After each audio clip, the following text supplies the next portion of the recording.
The Lord God Almighty is coming.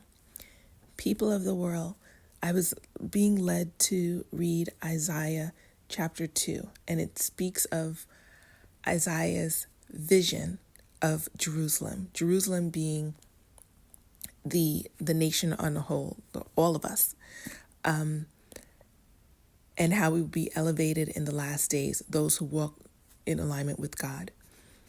But what stood out to me is when the Lord does arrive, on the day that he arrives, and we already know that he is on his way, those who are being led to come back to him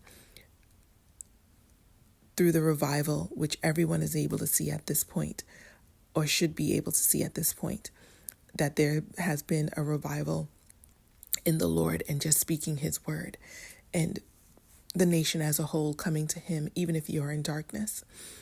But it's specifically in Isaiah chapter 2, it states that the day of the Lord, where it's speaking of Isaiah chapter 2, verse 5, house of Jacob, come and let us walk in the Lord's light. For you have abandoned your people, the house of Zion, because they are full of divination and fortune tellers like the Philistines. They are a league with foreigners. This completely applies to now, because many people have gone astray, have walked toward worshiping idols. Look at how many people worship celebrities. Look at how many people literally worship anything but the true and living God. They worship his creation.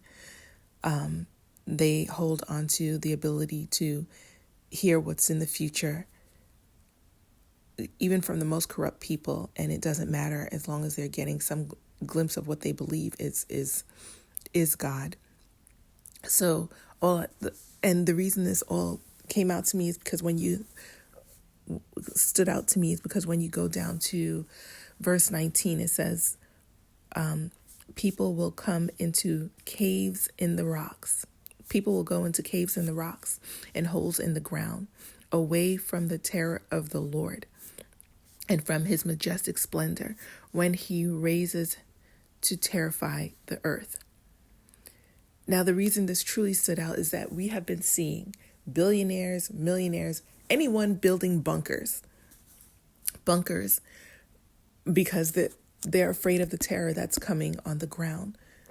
The average person obviously is not doing this. So put your faith in the Lord. Don't put your faith in digging a hole in the ground, hoping to escape God's terror, because God's terror will find you there in that hole. It's very clear that if you continue on to